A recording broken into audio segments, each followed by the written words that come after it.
नमस्कार दोस्तों, ओम दिव्य ज्ञान में आपका स्वागत है। आशा करती हूँ कि आप सभी कुशल मंगल होंगे।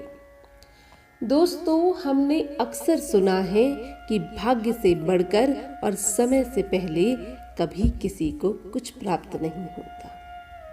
पर क्या वाकई हम भाग्य के भरोसे बैठ सकते हैं?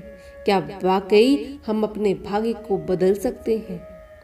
क्या भाग्य को बदला जा सकता है? क्या ब्रह्मा जी ने जो एक बार आपके भाग्य में लिख दिया, हम चाहकर भी उसे बदल सकते हैं? तो आज का प्रसंग इन्हीं बातों के ऊपर है। आज के प्रसंग में हम जानेंगे क्या वाकई सारी शक्तियां लगा कर भी हम अपने भाग्य को बदल सकते हैं।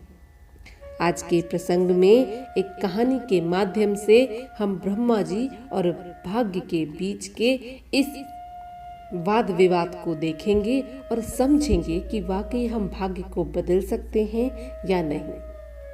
आज के प्रसंग को शुरू करने से पहले दोस्तों, यदि आप हमारे चैनल पर नए हैं तो कृपया हमारे चैनल को सब्सक्राइब जरूर कर लें, ताकि आने वाली वीडियोस सबसे पहले आपके पास पहुंच सके। प्राचीन समय की बात है। एक नगरी में एक सिद्ध ब्राह्मण हुआ करते थे, जिनका नाम सोम आचार्य था। सोम आचार्य अपनी तपस्या के बलबूते पर भगवान ब्रह्मा को प्रसन्न कर बहुत सारी शक्तियां अर्जित कर चुके थे। अब उनके पास इतनी सारी दैविक शक्तियां थी कि वह किसी का भी भाग्य देखकर उसकी समस्या का समाधान कर सकते थे। उनकी इन शक्तियों की चर्चा चारों दिशाओं में थी। इस पर सोम आचार्य बहुत ही गर्व महसूस करते। दूर दूर से लोग उनके पास आते और अपना भाग्य दिखवाते। कुछ समय बाद सोम आचार्य के यहाँ एक पुत्र का जन्म हुआ।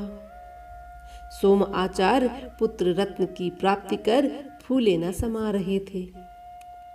समय बीतता गया और अब सोम आचार्य का पुत्र 8 साल का हो गया। हर दिन अपने पिता को लोगों का भाग्य बताते देख सोम आचार्य के पुत्र ने अपने पिता से पूछा, पिताजी, आप सबका भाग्य बता देते हैं, आप मेरा भी भाग्य बताइए कि मैं जीवन में क्या करूंगा। सोमाचार्य ने कहा, बेटा, अभी आपकी आयु उचित नहीं है। जब उचित समय आएगा तो मैं आपका भी भाग्य देखकर आपको सब कुछ बता दूंगा। सोमाचार्य के पुत्र ने पिता की बात मान ली और वह अपने काम में लग गया।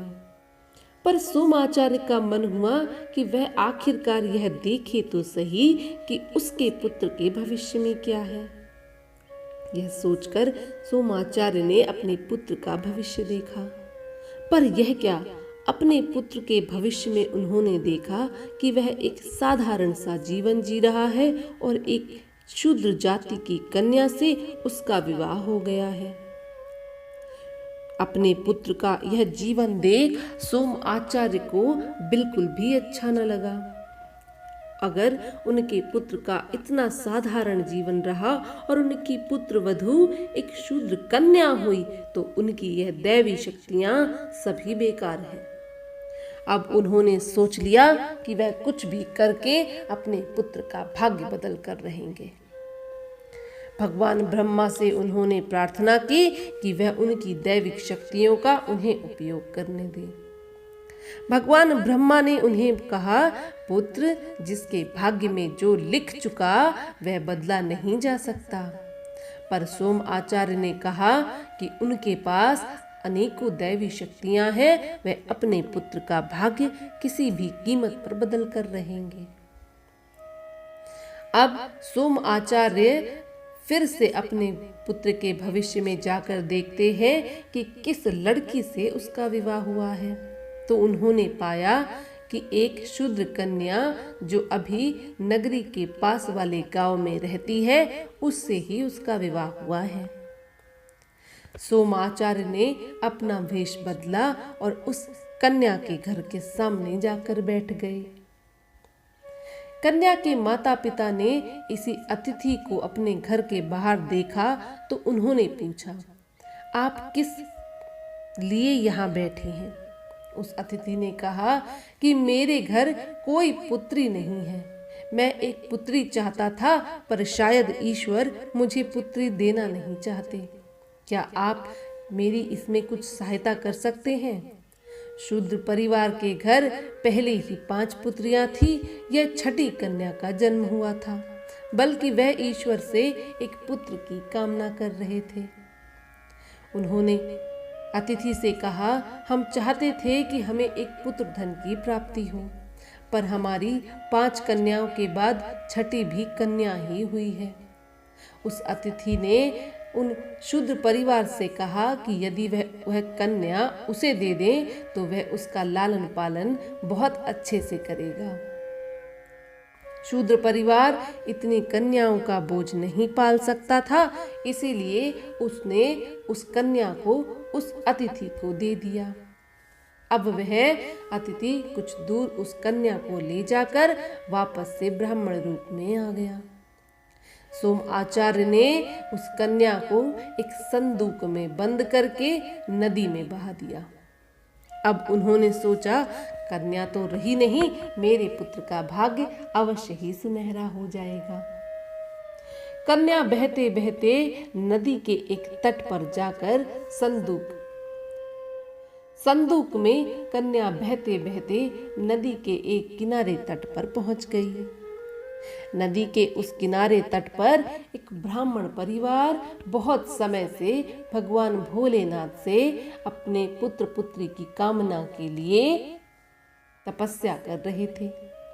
अब उस कन्या की आवाज सुनकर उस ब्राह्मण परिवार ने उस संदूक को खोल के देखा। संदूक के अंदर से कन्या पाकर दोनों पति पत्नी अत्यंत प्रसन्न हुए। उन्होंने भगवान भोलेनाथ को धन्यवाद किया और उस कन्या को अपनी पुत्री बनाकर वह उसका लालन पालन करने लगे। समय बीतता गया और जैसे जैसे वह कन्या बड़ी होती गई, उसके गुणों की, उसके रूप की चर्चा चारों दिशाओं में फैल गई। माँ लक्ष्मी का अवतार उस कन्या के आने से ब्राह्मण परिवार भी धन धान्य से भर गया। उसके रूप की इतनी चर्चा हुई कि सोम आचार्य तक भी उसके गुणों का बखान पहुंच गया। अब सोम आचार्य का पुत्र भी विवाह योग्य हो गया था। सोम आचार्य ने सोचा कि इस शहर की, इस गांव के, इस राज्य की सबसे सुंदर लड़की से अपने पुत्र का विवाह करवाऊंगा। सोम आचार्य ने अपने नगरी के चारों तरफ पता करवाया तो उन्होंने सुना कि एक ब्राह्मण कन्या है जो बहुत ही रूपवती है। सोम आचार्य अपने पुत्र को लेकर उस ब्राह्मण परिवार से मिलने गए। उन्होंने देखा कि वह कन्या अत्यंत सुंदर और बहुत ही गुणवंती है। सोम आचार्य ने उस कन्या से अपने पुत्र का विवाह करवा दिया।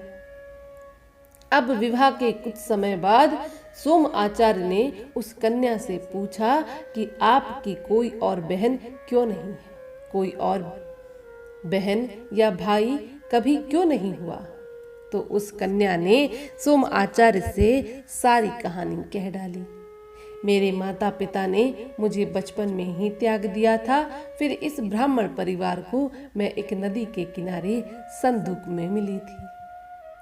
यह सुनते ही सोम आचार्य को पुरानी सारी बातें याद आ गईं। पर सोम आचार्य ने हार नहीं मानी। उन्हें यह बिल्कुल बर्दाश्त नहीं हुआ कि उनकी पुत्रवधू एक शूद्र कन्या है। अब सोम आचार्य ने सोचा कि उन्हें अपने पुत्र के भाग्य में यह शूद्र कन्या नहीं चाहिए।